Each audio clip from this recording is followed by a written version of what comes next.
Namaskar dear learners, welcome to the MOOC course of Pharmacology 3, subject code BP602T. I am Dr. Sardindu Kumar Mishra, Associate Professor in the Department of Pharmacology at Ramis Institute of Vocational and Technical Education, Greater Noida. So, dear learners, today we are going to discuss the next antibiotic which have a very good potential role in the protein synthesis, and the name of antibiotic is macrolide antibiotics. So, let us start with the history of macrolides. The first macrolide, that is erythromycin, was discovered in 1952, and parallelly it also we got the acetylspiramycin and medicamycin. In 1970s we got the josamycin, calithromycin, whereas in 1980s we got the very good molecules, that is the roxithromycin and the azithromycin. So, this is the chronology of the macrolides. Now, as the name suggests, macro, okay. So, it means the structure of this compound was very large. Okay. Now, macrolides are the group of macrocyclic lactone rings, ठीक है. macrocyclic lactone rings से मिलकर बना होता है, जिसमें कि 16 carbon atoms का स्ट्रक्चर होता है, and there is a deoxy sugars are attached with this lactone ring. So, you can say they are a complex structures. Now, macrolides की अगर हम classification की बात करें, so we got the macrolide in terms of two categories, one is ketolides and the one is macrolides. So, example of macrolides are erythromycin, calithromycin, azithromycin, roxithromycin and spiramycin, whereas कीटोलाइट्स का अगर हम example की बात करें तो telithromycin is the single example of ketolides. अब यहाँ पर कन्फ्यूज़न बहुत होता है लोगों को कि हमने वहाँ पर स्ट्रेप्टोमाइसिन पढ़ा था, यहाँ पर एरिथ्रोमाइसिन पढ़ रहे हैं, सेम है, लेकिन उनका मैकेनिज्म अलग था, बहुत कुछ चीज़ें इनकी अलग हैं. हम चेक करते हैं, देखते हैं आगे कि क्या क्या डिफरेंसेस हैं इनमें. ठीक है. Now generally the first erythromycin which is a prototype drug in the class was isolated from streptomyces erythreus. ठीक है. तो अब वहां पर क्या था, स्ट्रेप्टोमाइसिस गार्सियस, और यहां पर याद रखने के लिए एरिथ्रोमाइसिन है, इसलिए एरिथ्रियस. ठीक है. ये प्रोटोटाइप ड्रग है. इसकी फार्माकोलॉजी अगर आपने अच्छे से पढ़ ली तो आप लगभग सारे की सिमिलर है, लगभग. ठीक है. Now this is the structure of the macrolide. आप देख सकते हैं थोड़ा सा कॉम्प्लेक्स है. ठीक है. ये पूरा का पूरा लैक्टोन रिंग है और दो इसके साथ जो मैंने सुगर्स बताए थे, डीऑक्सी सुगर्स, वो लगे हुए हैं. ठीक है. Now the erythromycin consist of 2 sugar moieties attached with the 14 carbon atom lactone ring. Okay. Now clarithromycin और एजिथ्रोमाइसिन है, ये सिंथेटिक एनालॉग्स हैं. They are not derived from the natural sources, they are derived from the they are prepared in the labs. ठीक है. Now what are the properties of the erythromycin? तो generally compared to the aminoglycosides, they are not bactericidal, they are what, bacteriostatic. लेकिन अगर हमने इसकी concentration बढ़ा दी, if we raise the dose or the amount of drug, then they will act as a what, bactericidal also. Now they are used as a alternative to the penicillin. अगर किसी को penicillin से allergy है, so we can move to the macrolides. इनकी activity भी ठीक aminoglycoside की तरह अल्कलाइन पीएच पे बहुत अच्छी है, यानी अगर आपने अल्कलाइन पीएच दे दिया तो they can act as a very good anti microbial agent. Now इनके साथ एक प्रॉब्लम है कि थोड़े से कुछ मॉलिक्यूल्स हैं जो कि स्पेशली एरिथ्रोमाइसिन जो है वो एसिड लेबाइल है, तो इसलिए इसके ऊपर हमको कोटिंग करनी पड़ती है जिससे कि ये वो ना हो. नैरो स्पेक्ट्रम, यहाँ भी वही टॉक्सिसिटी वाला विंडो है. ठीक है. अगर आप थोड़ा सा भी कंसंट्रेशन डोज ऊपर नीचे हुआ आपका तो they will move to the what, toxic zone. ठीक है ना. जीआई टॉलरेंस पुअर है, यानी कि इरिटेशन कॉज करते हैं थोड़ा सा, और half life is also short. ठीक है ना. तो elimination half life is short in the terms of erythromycin. Now what they can do, how they can act.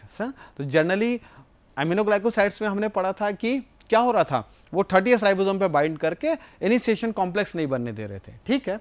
यहाँ पर उल्टा हो जाएगा. यहाँ पर इनका जो बाइंडिंग साइट है that is the 50s ribosome. ठीक है.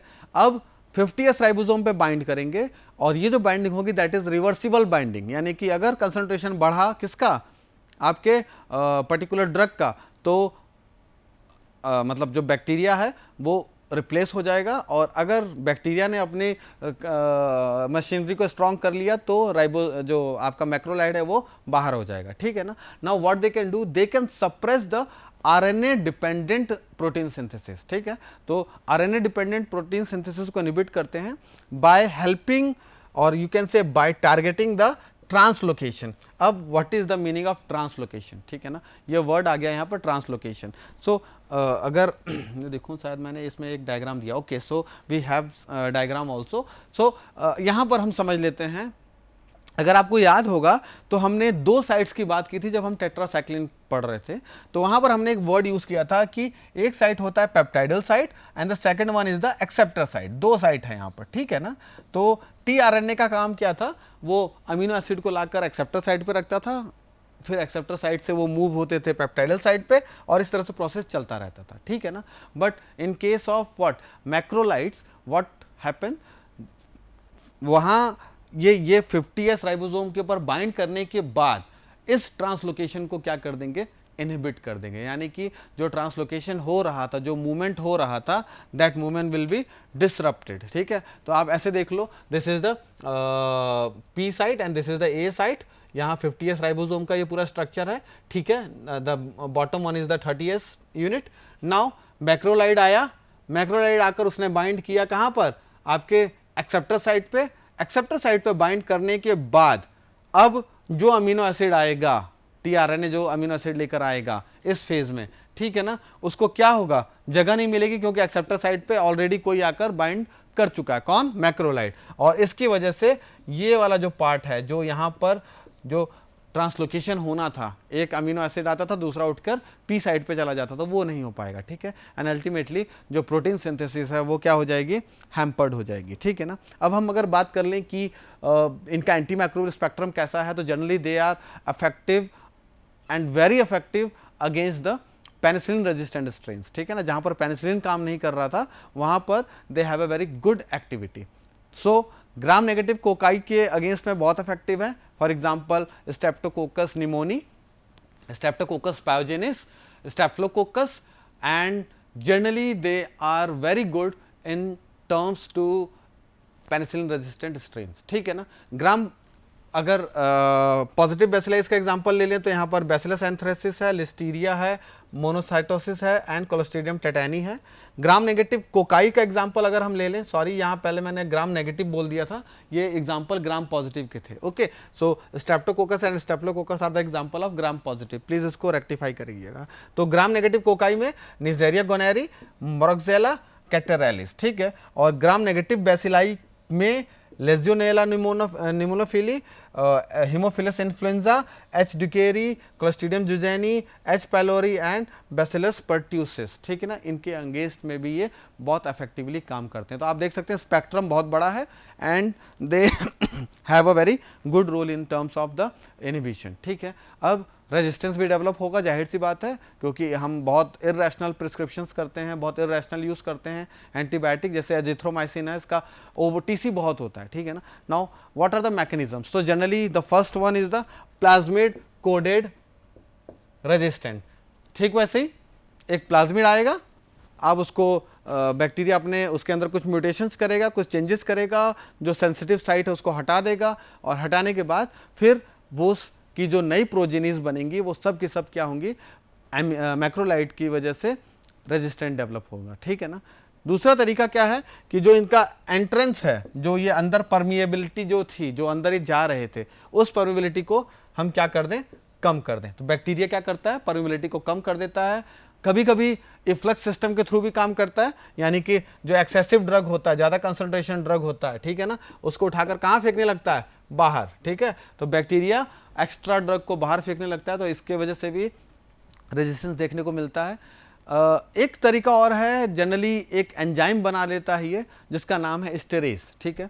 और एस्टेरेज जो है that is very helpful to degrade the macrolide, ठीक है ना। ये क्या करता है, उसको हाइड्रोलाइज कर देता है मैक्रोलाइट्स को, और मैक्रोलाइट के हाइड्रोलिसिस होने की वजह से उसकी जो एक्टिविटी है वो क्या हो जाती है, ज़ीरो हो जाती है। इसके अलावा कभी कभी ये जो बाइंडिंग साइट है 50S राइबोसोम, उसके ऊपर भी कुछ चेंजेस कर देता है, उसके शेप में कुछ चेंजेस कर देता है, ठीक है ना, जिसकी वजह से वो उस पर बाइंड ना हो पाए। या फिर कभी कभी ये एक एंजाइम बना देता है, मिथाइलेज एंजाइम, ठीक है ना, विच is a very you can से good to develop the resistance against the macrolides. So you can say methylation and the hydrolysis is the major process by which they can develop the resistance. Now what are the kinetic parameters? तो generally मैंने पहले बता दिया था कि erythromycin के साथ क्या प्रॉब्लम है कि इसका जो GI एब्जॉर्प्शन है थोड़ा सा डिस्टर्ब्ड है, ठीक है ना, तो इसके लिए हमको उसको कोटिंग करनी पड़ती है।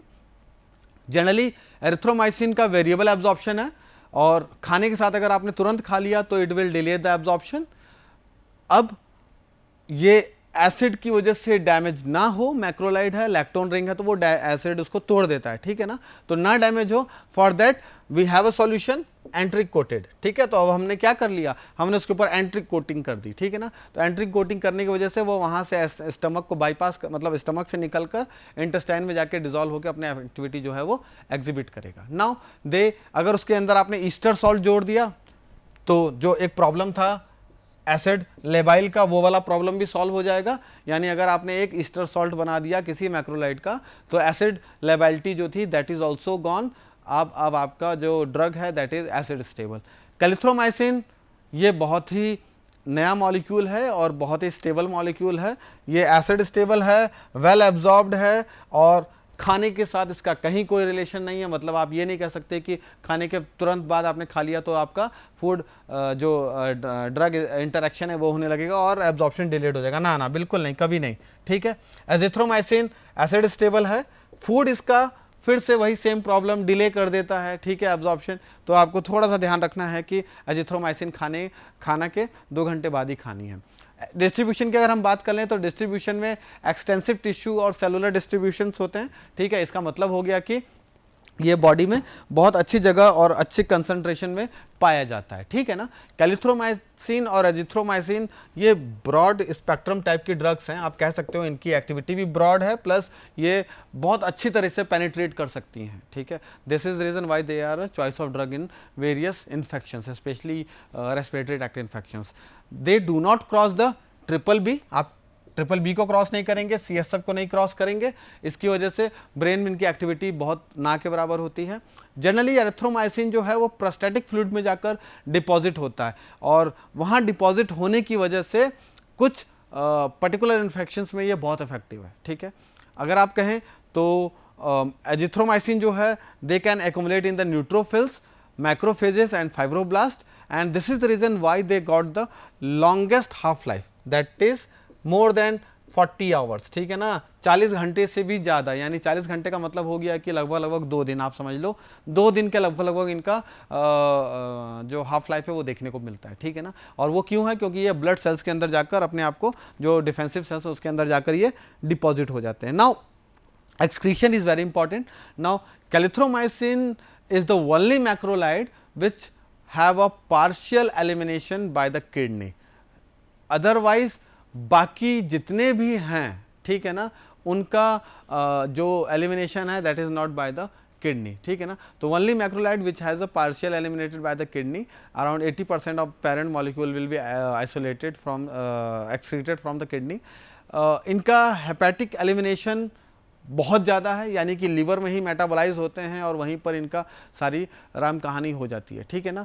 एलिमिनेशन हाफ लाइफ अगर हम बात करें तो अगर आप देखोगे तो एरिथ्रोमाइसिन का जो है वो 1.4 आवर्स है, 7 आवर्स मैक्सिमम कैलिथ्रोमाइसिन का, और एजिथ्रोमाइसिन इस सब में टॉप पर है, अराउंड 68 आवर्स जो है इसका एलिमिनेशन हाफ लाइफ है, ठीक है। साइड इफेक्ट्स की बात करते हैं तो जनरली जो GI इरिटेशंस था, जो इंटॉलरेंस था, गैस्ट्रोइंटेस्टाइनल इंटॉलरेंस, वो इसका एक मेजर साइड इफेक्ट है, ठीक है। अगर आप मैक्रोलाइड के ट्रीटमेंट पे हो तो बहुत ज़्यादा हद तक चांसेस हैं that you will develop the anorexia, आपको भूख लगना कम हो जाएगा, नोजिया और वोमिटिंग जैसी टेंडेंसी होगी, और डायरिया ओकेजनल है लेकिन होता है, ठीक है, आप कह सकते हो कि डायरिया जो है वो एक कॉमन फिनोमेना है, देखने को मिलता है। ठीक है, गैस्ट्रोइंटेस्टाइनल इंटॉलरेंस में अगर हम बात करें तो वो इसलिए हो रहा था because it can increase the gut motility. ठीक है ना, तो जो इंटेस्टाइनल पेरिस्टाल्टिक मूवमेंट था उसको ये बढ़ा देता है। ठीक है, and this is the reason why erythromycin is out of the market. इसको बहुत सिलेक्टेड कंडीशंस में ही यूज करते हैं। It is very toxic to the liver, hepatotoxicity cause करता है। और वो क्यों करता है? बिकॉज जो इसका एक सॉल्ट है एरिथ्रोमाइसिन का, एस्टोलेट सॉल्ट, ठीक है ना, वो जब मेटाबोलाइज होता है तो मेटाबोलाइट्स जो हैं they can deposit in the liver and they can produce the cholestatic hepatitis, fever, jaundice, impaired liver functions. ठीक है ना, and sometimes they also exhibit the hyper sensitivity reactions. ठीक है ना, जनरली इस प्रॉब्लम से लोग रिकवर हो जाते हैं अगर हमने डिसकंटिन्यू कर दिया तो ट्रीटमेंट को। ठीक है, बट अगर फिर से दोबारा आपने ट्रीटमेंट स्टार्ट कर दिया तो प्रॉब्लम है कि आपका ये फिर से स्टार्ट हो जाए। नाउ ये ऑटोटॉक्सिक हैं, यानी ये भी आपके कान को डैमेज कर सकते हैं क्योंकि एंडोलिम्फ में डिपॉजिट हो रहे हैं, पेरिलिम्फ में डिपॉजिट हो रहे हैं, and parallelly they have some allergic reactions in terms of fever, eosinophilia and rashes. ठीक है, क्यूटी इंटरवल को ये क्या करते हैं? प्रोलॉन्ग कर दे रहे हैं। ठीक है ना, तो कहीं ना कहीं कार्डियक अरेथमिया जैसी कंडीशंस आपको देखने को मिलती हैं। ठीक है, सो आप कह सकते हो कि कार्डियक अरेथमिया अगर हो रहा है तो कहीं ना कहीं उसके पीछे कौन है? मैक्रोलाइड एंटीबायोटिक्स हैं।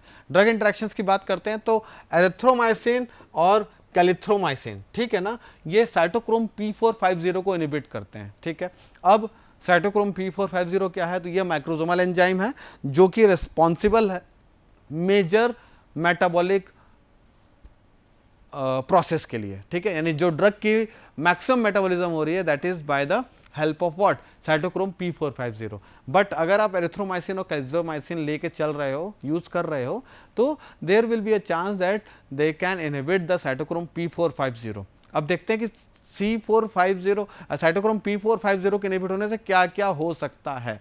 तो यानी अगर आपने थियोफाइलिन खा रहे हो, ये कि आप कह सकते हो कि एक ये जेंथिन डेरिवेटिव है, ठीक है ना, ये ब्रोंकोडायलेटर्स की तरह काम करता है, उसको उसका कंसंट्रेशन बढ़ जाएगा।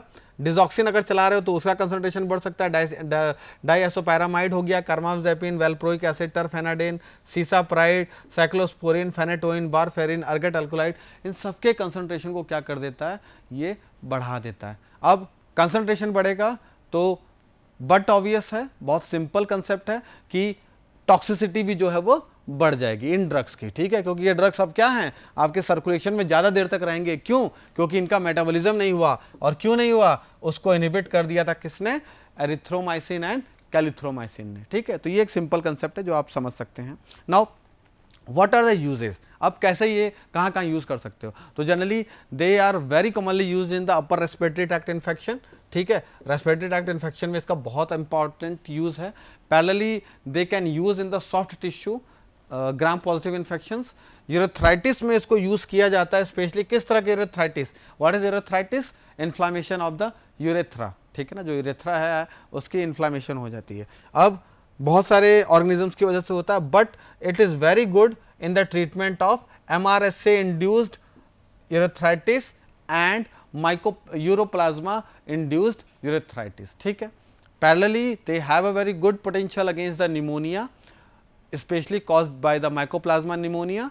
ठीक है, कैम्पलोबैक्टर जेनुमी जो कि क्या कॉज करता है? एंट्राइटिस कॉज करता है। नाउ क्लैमिडियल इन्फेक्शन में भी इसका जो है बहुत ज़्यादा देखने को मिलता है, स्पेशली ट्रैकोमैटिस में। ठीक है, ट्रैकोमा जो हो जाता है उसमें। ठीक है, तो वहाँ पर हम इसको यूज़ करते हैं। एंड सी निमोनिया, मतलब निमोनिया जो हुआ है वो स्पेशली किसकी वजह से? सी निमोनिया, कैम्पलोबैक्टर निमोनिया की वजह से। तो वहाँ पर ये बहुत अच्छे से काम करता है। प्रोलॉन्ग्ड कफ, ब्रोंकाइटिस, निमोनिया जो है, उन सारे कंडीशंस को ये ट्रीट कर लेता है प्रॉपरली। गोनेरिया में भी इसको यूज करते हैं, डॉक्टर्स प्रिस्क्राइब करते हैं। Parallelly it is used in the prophylaxis as well as the treatment of ophthalmic infection, especially in the neonatal conjunctivitis. अगर बच्चे को कंजक्टिवाइटिस हुआ है, छोटे बच्चे को जो पैदा हुआ है, तो उसमें भी ये बहुत इफेक्टिवली काम करता है। ठीक है, इसके अलावा अगर हम बात करें तो एक्ने में एरिथ्रोमाइसिन का यूज़ जो है देखने को मिलता है।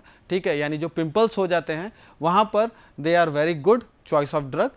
Parallelly they are also used in the pelvic inflammatory diseases, ठीक है। तो पीआईडी में भी इसका जो है पेल्विक इन्फ्लामेटरी डिजीज, मतलब जो आपका पेल्विस है वहाँ पर जनरली कुछ बैक्टीरियाज की वजह से इन्फ्लामेशन हो जाता है, and that is known as what, PID, ठीक है। Now what are the clinical applications of the some newer macrolides like रोजिथ्रोमाइसिन, ठीक है ना। तो अभी हम बात कर लेते हैं रोजिथ्रोमाइसिन की। ये थोड़ा लेटेस्ट ड्रग है। अब ये स्पेक्ट्रम तो सेम है इसका एरिथ्रोमाइसिन से, बट अगर हम बात करें तो कुछ के अगेंस्ट में ये बहुत इफेक्टिव है, जैसे मोरक्सेला कैटरेलिस और लेजियोनेला, इन दोनों के अगेंस्ट में ये बहुत पोटेंट है एरिथ्रोमाइसिन के कंपेरिजन में। बट अगर हम बात करें तो पर्ट्यूसिस, बोटेला पर्ट्यूसिस के अगेंस्ट में इसका जो पोटेंसी है थोड़ी सी वीक है। अगर हम बात करें थेरेपेटिक यूजेस ऑफ स्पायरामाइसिन, तो generally it also resembles with the erythromycin spectrum में, बट इसकी एक्टिविटी बहुत अच्छी देखने को मिलती है टॉक्सोप्लाज्मा गोंडी इन्फेक्शन में और क्रिप्टोस्पोरिडियम इन्फेक्शन में। और ये दोनों के दोनों जो ऑर्गेनिजम्स हैं, माइक्रोब्स हैं, ये क्या करते हैं, वाटरी डायरिया कॉज करते हैं एंड एब्डोमिनल क्रैम्प्स कॉज करते हैं। तो वहाँ पर आप इसको चला सकते हो स्पायरामाइसिन को, they are the it is a choice of drug, ठीक है। कैलिथ्रोमाइसिन आप आरटीआई में चला सकते हैं, it is a choice of drug in pharyngitis and tonsillitis. Parallelly they are also used in the skin infections like you can say the soft tissue infections which are caused due to the staphylococcus और streptococcus, ठीक है। इसके अलावा मोरक्सेला कैटेरेलिस की वजह से जो infection हुआ था या इन्फ्लुएंजा की वजह से अगर आपको कोई सॉफ्ट टिश्यू इन्फेक्शन हुआ है तो वहाँ पर ये बहुत इफेक्टिवली काम करते हैं। They can use to treat the MAC infection. अब व्हाट इज दिस मैक, ठीक है ना। तो this is the mycobacterium avium complex, ठीक है ना। वहाँ ये बहुत अच्छे से काम करता है। It is generally seen in the immuno compromised patients, ठीक है। एंड कैलिथ्रोमाइसिन बहुत ज़्यादा यूज़ किया जाता है एच पायलोरी को एरिडिकेट करने को, उसको इनिबिट करने में, ठीक है ना। एजिथ्रोमाइसिन के एप्लीकेशन देख लेते हैं। तो generally they have a extended spectrum compare to the erythromycin, and what is the extended spectrum, they are effective in the chlamydia, they are effective in the mycoplasma, neisseria gonorrhoeae, toxoplasma, ठीक है। और parallel में ये कैम्पेलोबैक्टम jejuni को और H influenza को भी inhibit करता है। और यही रीज़न है कि bacteremia, meningitis, epiglottitis, cellulitis, arthritis, infectious arthritis, ठीक है ना, और फूड बॉर्न इलनेस में ये चॉइस ऑफ ड्रग है, ठीक है। तो सिर्फ सोर थ्रॉट के अलावा हम अगर बात करें तो एजिथ्रोमाइसिन एक ब्रॉड स्पेक्ट्रम, एक स्टैंडर्ड स्पेक्ट्रम मॉलिक्यूल है। They are also use in the STD, sexually transmitted disease like chancroids, वहाँ पर हम इसको यूज़ करते हैं। ये बहुत अच्छा मॉलिक्यूल है, वहाँ पर काम करता है, ठीक है। And sometimes they are used you can say in prevention of MAC infection in the HIV patients, क्योंकि HIV में इम्यूनिटी जो होती है वो कंप्रोमाइज्ड होती है, और कंप्रोमाइज होने की वजह से बहुत ज़्यादा चांसेस होते हैं कि हमको माइकोबैक्टीरियम एवियम कॉम्प्लेक्स हो जाए। It is a group of disorder, आप कह सकते हो। इम्यूनिटी कंप्रोमाइज़ हुई तो जो छोटा मोटा बैक्टीरिया, माइक्रो, फंगस जो घूम रहा है ना हवा में, वो भी आपको बहुत ज़्यादा नुकसान पहुंचा सकता है, ठीक है ना। लेकिन जब आपकी इम्यूनिटी स्ट्रांग रहती है तो ये प्रॉब्लम नहीं देखने को मिलता है। What are the side effects, तो generally they can cause the pseudo membranous colitis, ठीक है, यानी कि कोलन में इन्फ्लामेशन कॉज करते हैं, ठीक है। और ये जो इन्फ्लामेशन है दैट में lead to the diarrhoea also. Abdominal pain, nausea, vomiting are also the side effect of the these antibiotics. So I think this is all about the macrolide antibiotics, and in next lecture we can cover the cephalosporins. Thank you for your patience listening.